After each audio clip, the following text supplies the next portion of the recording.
My name is Olivia, and I grew up in a family where I always felt like an afterthought. My parents were hardworking office employees, always busy and trying to keep up with everything. But their attention was mostly focused on my older sister. From my earliest memories, I watched as my parents showered my sister with attention, taking her to various courses and investing in her development. They always made sure she had the latest gadgets and toys, wanting the best for their firstborn. As for me, I got the hand-me-downs and leftover time. "Olivia, why don't you go watch some cartoons?" My mom would say, shooing me away as they gathered around the dining table to play Monopoly, my sister's favorite game. It wasn't all bad, though. While my parents were busy with my sister, I found solace in the company of my grandmother, my mom's mother. She became my rock, the one person who seemed genuinely interested in my life. At Grandma's house, I found a freedom I never had at home. She taught me to cook simple meals, encouraged me to clean up after myself, and always made sure I did my homework. It wasn't that she was strict, she just believed in me in a way no one else seemed to. As I grew older, I learned to be independent out of necessity. While my parents attended every one of my sister's events, they rarely showed up for mine. It was always Grandma in the audience at my school plays, Grandma checking my report cards, Grandma asking about my day. One day, browsing a newsstand with some pocket money Grandma had given me, I stumbled upon a comic book. The vibrant colors and dynamic characters caught my eye, and on a whim, I bought it. That comic book changed everything. As I pored over the pages, a whole new world opened up to me. The superheroes, with their extraordinary abilities and courageous hearts, spoke to something deep inside me. And the art was magical. From that day on, I started drawing whenever I could. During lunch breaks, after finishing my homework, late at night when I couldn't sleep. I filled notebook after notebook with sketches of superheroes, villains, and fantastic landscapes.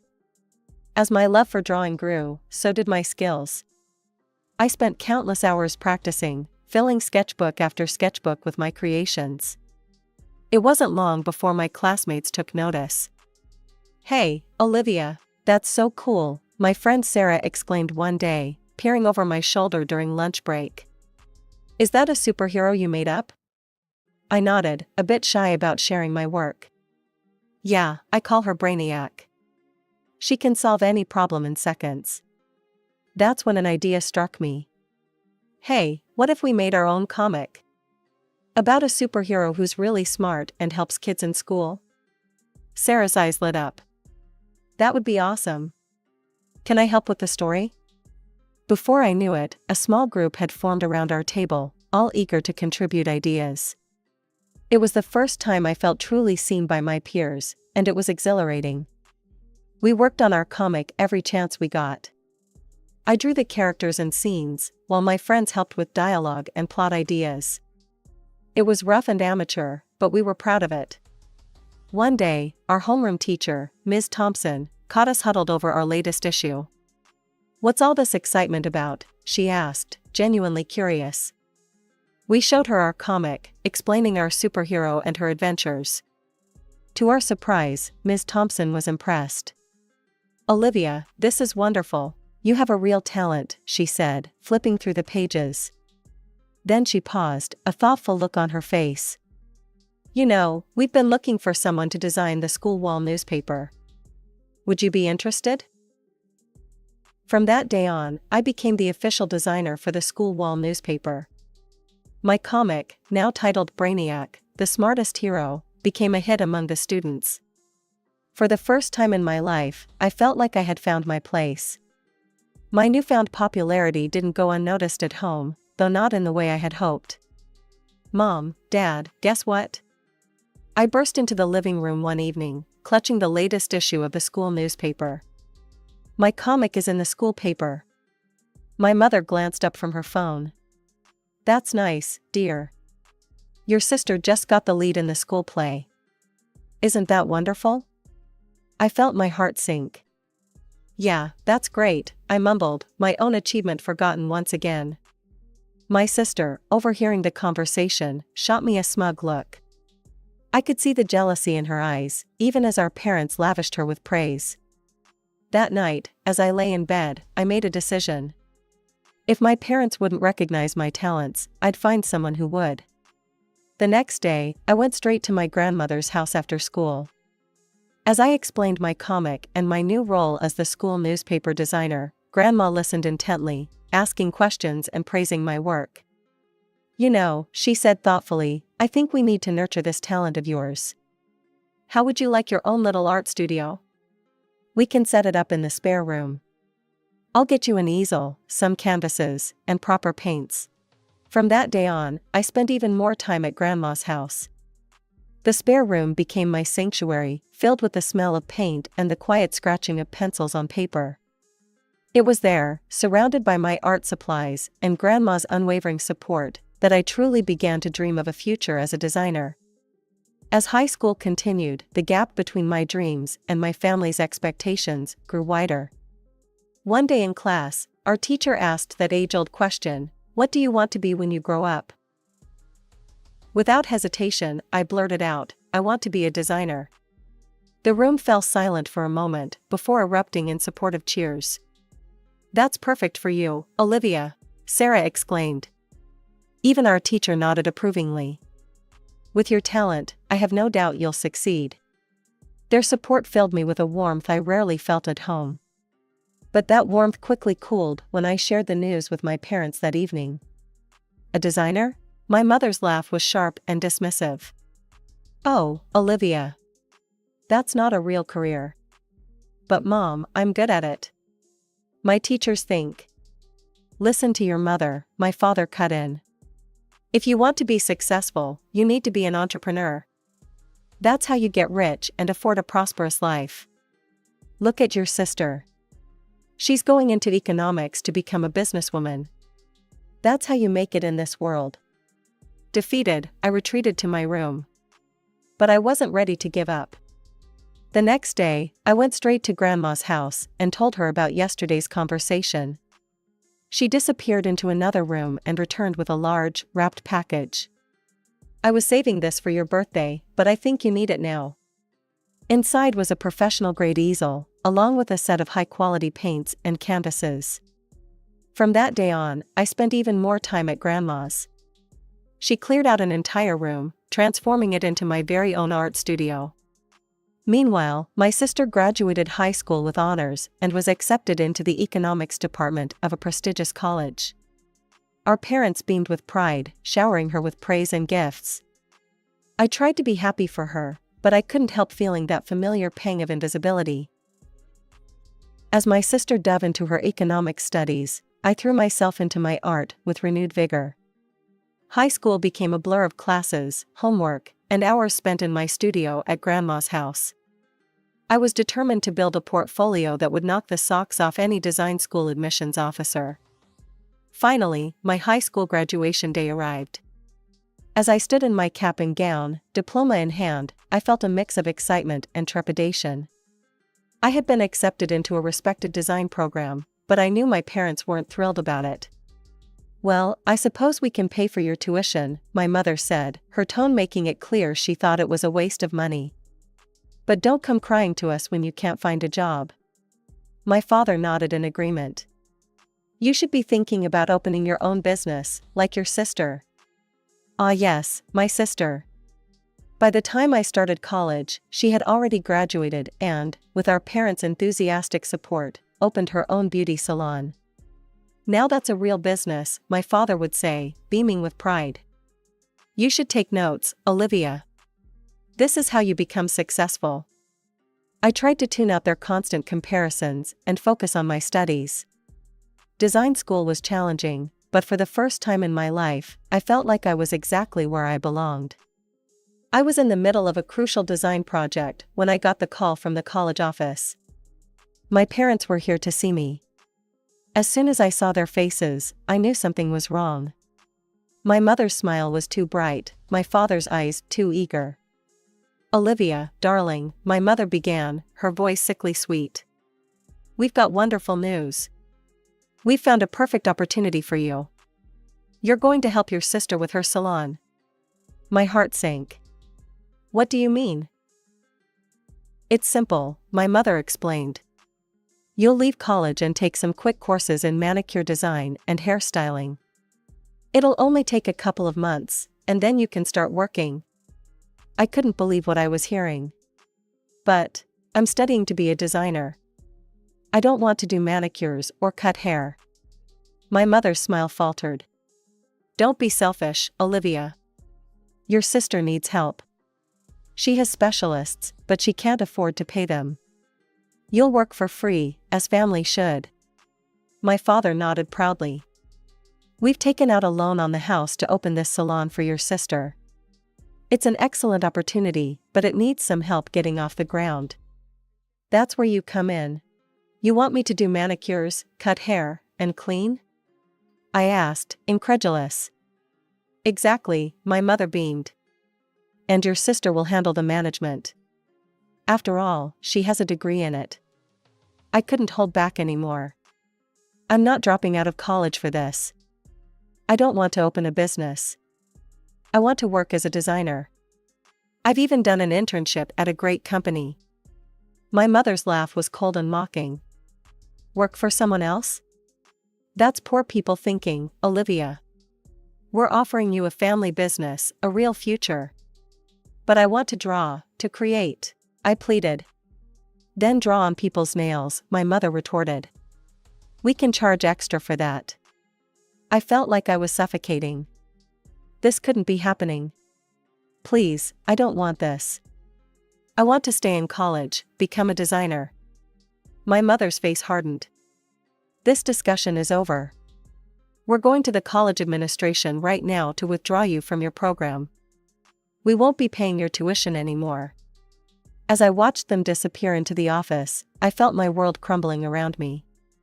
Everything I had worked for, all my dreams, were about to be snatched away. With shaking hands, I pulled out my phone. There was only one person I could turn to now, one person who had always believed in me. My hands were shaking as I ended the call with Grandma. Her words echoed in my ears, "Don't you worry, Olivia. I'm coming to sort this out. You just focus on your studies." For the next few days, I was a bundle of nerves. I jumped every time my phone rang, terrified it would be my parents with more demands. But true to her word, Grandma arrived like a storm, marching straight into the dean's office. I wasn't privy to the conversation, but when Grandma emerged, there was a triumphant gleam in her eye. "It's all taken care of, dear," she said, pulling me into a hug. "Your tuition is paid, and you're staying right where you belong." But the relief was short-lived. The very next day, my phone exploded with notifications. My parents had found out. "How dare you go behind our backs," my mother screeched when I answered. "And you," she yelled, presumably at Grandma who was also on the call, "how dare you interfere in our family matters?" Grandma's voice was calm but steely. "I'm protecting my granddaughter's future. Something you seem to have forgotten to do." The argument raged on, with my parents hurling accusations and threats. Finally, my father's voice cut through the chaos. "Olivia, this is your last chance. Come home and help with the salon, or we'll disinherit you. Is that what you want?" I took a deep breath, steeling myself. "I'm staying in college. I'm going to be a designer. That's final." The line went silent for a moment before my mother's cold voice came through. "Then you're no longer our daughter. Don't bother coming home." The call ended abruptly, leaving me in stunned silence. But the drama was far from over. Later that evening, my phone buzzed with a flurry of notifications. My parents had posted on social media, painting me as an ungrateful daughter who had abandoned her family in their time of need. The post spread like wildfire among our relatives and family friends. Comments poured in, some supporting my parents, others defending me. It felt like our family's dirty laundry was being aired for the world to see. I felt sick to my stomach.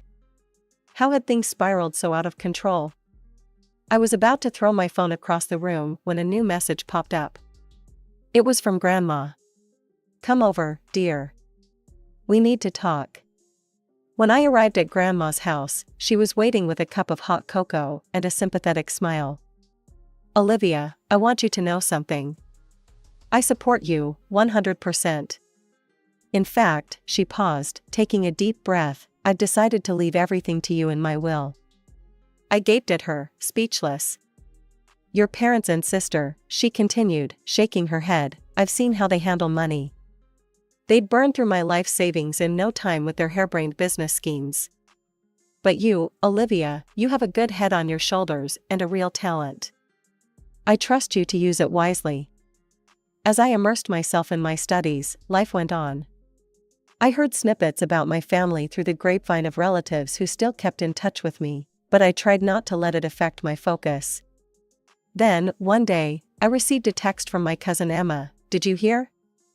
Your sister's salon closed down." Curiosity got the better of me, and I found myself scrolling through my sister's social media. There it was, a post from just a few weeks ago. It is with a heavy heart that I announce the closure of Glamour Grove. Despite our best efforts, the salon was not able to achieve the success we had hoped for. But fear not. This is just the beginning of my entrepreneurial journey. I shook my head, wondering how she could remain so optimistic. But as I scrolled further, I realized why. There, in a grand announcement complete with flashy graphics and exclamation points, was my sister's next venture. Exciting news! I'm thrilled to announce the opening of my new franchise restaurant, Gourmet Galaxy. Join us for an out-of-this-world dining experience. I couldn't believe it. How could she jump from one failed business to another so quickly? And where was she getting the money? My phone buzzed again. This time, it was Aunt Martha. "Your parents took out another loan for your sister's restaurant. They're calling it an investment in the future." "I'm worried, Olivia." I felt a knot form in my stomach. Another loan? Hadn't they learned their lesson? Over the next few months, I watched from afar as my sister's restaurant venture unfolded. Her social media was a constant stream of promotions, grand opening announcements, and calls for people to visit. New menu items. Come try our exotic galactic fusion cuisine. Special discount for families. Bring the kids for a space-themed dinner adventure. Looking for experienced wait staff and chefs? Join our expanding team. Each post seemed more frantic than the last. I could almost hear my sister's voice, trying to drum up business, to make this work where the salon had failed. Then, almost exactly a year after the grand opening, disaster struck. I woke up to a flurry of messages and missed calls. Bleary-eyed, I opened the first message from cousin Emma. "OMG Olivia, turn on the news. Your sister's restaurant burned down last night." My heart racing, I switched on the TV. There it was, Gourmet Galaxy engulfed in flames, firefighters battling the blaze. The news anchor's voice droned on about possible causes, but all I could think about was my family. As the day wore on, more details emerged. The fire had started in the kitchen, likely due to faulty wiring. Thankfully, no one had been hurt, but the restaurant was a total loss. In the following days, the full story came out. The restaurant had been struggling from the start. My sister had chosen a location with high rent but low foot traffic. The menu, trying to be unique, had been too complicated and expensive for most diners. And the service, plagued by high turnover due to my sister's management style, had been consistently poor. The fire, it seemed, was the final nail in the coffin of my sister's entrepreneurial dreams. The years of hard work, sleepless nights, and unwavering dedication were finally paying off. As I walked across the stage to receive my diploma, I couldn't help but feel a bittersweet pang. My family wasn't there to see it. The real surprise came a few weeks later. Remember that design firm where I had done my internship? Well, they hadn't forgotten about me. In fact, they'd been keeping tabs on my progress throughout college. When I received a call from their HR department and was offered a full-time position as a junior designer, I nearly dropped my phone in excitement. The salary they offered was more than I had dared to hope for as a fresh graduate. I signed the contract with shaking hands, feeling like I was finally stepping into the life I was meant to live. With my new income, I was able to rent a small but charming apartment in the city. It wasn't much, but it was mine. Every piece of furniture, every artwork on the wall, most of them my own creations, was a testament to my independence. I even started a savings account, squirreling away a portion of each paycheck for the future. The financial responsibility that my parents had tried to instill in me through their misguided business schemes was now serving me well in my own life. But as my star was rising, it seemed my family's fortunes were plummeting. I heard through the family grapevine that my parents were struggling to repay the massive loans they had taken out for my sister's failed ventures. Both loans had been secured against their house, a decision that was now coming back to haunt them. The news trickled in piece by piece. First, they had to sell the house, the home where I had grown up, where all my childhood memories resided. But even that wasn't enough. Soon, they were selling off everything they could: cars, jewelry, expensive furniture. Anything to keep the creditors at bay. It was a Sunday afternoon when everything came to a head. I was visiting Grandma, as I often did on weekends. We were sitting in her cozy living room, chatting over tea, when we heard a commotion outside. Looking out the window, I saw a sight that made my heart drop. A moving truck was pulling up in front of Grandma's house. And climbing out of the cab were my parents and sister, looking haggard and defeated. Before Grandma or I could react, they were at the door, arms full of boxes and suitcases. "Mom," my mother said, not even acknowledging my presence, "we've got nowhere else to go. We're moving in." The tension in Grandma's living room was palpable as my family continued to bring in their belongings. After a few minutes of stunned silence, Grandma spoke up, her voice cutting through the chaos like a knife. "Stop right there," she commanded, her tone leaving no room for argument. "You're not moving in here." My mother's face contorted in shock. "But Mom, we have nowhere else to go. You can't just turn us away."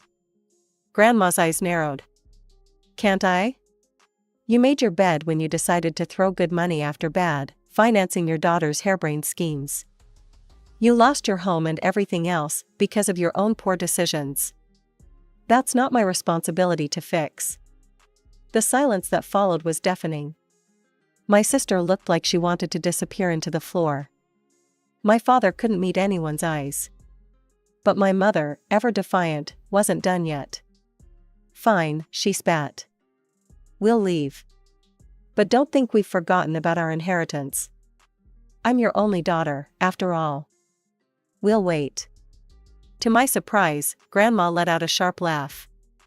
"Oh, darling, you're in for a disappointment. I've already decided everything I have is going to Olivia." The room erupted into chaos. My mother's face turned an alarming shade of red as she whirled to face me. "You," she shrieked. "You turned her against us. You're nothing but a thief, stealing what should rightfully be ours." I felt a surge of anger, but before I could respond, Grandma stepped between us. "That's enough," she said firmly. "Olivia has done nothing wrong. She's worked hard for everything she has, unlike some people I could mention." For a moment, I thought she might lash out. But then, deflated, she turned away.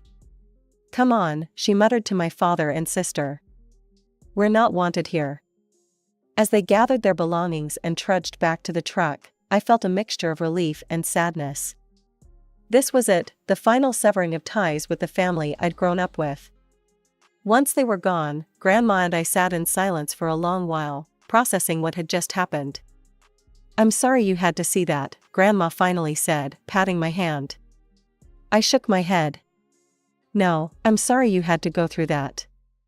They're your family too." Grandma smiled sadly. "Family is more than blood, Olivia. It's about who stands by you, who supports your dreams. You've shown me what true family is." As I hugged her tightly, I realized that this chapter of my life had finally closed. The path ahead was clear now, unmarred by the expectations and demands that had held me back for so long. I still visited Grandma every weekend, our bond stronger than ever. We'd sit in her garden, sipping tea and talking about my latest projects. She'd beam with pride at every small victory I shared, and offer words of encouragement when I faced setbacks. As for my parents and sister, I heard snippets of their lives through the family grapevine. They were struggling, moving from one temporary situation to another.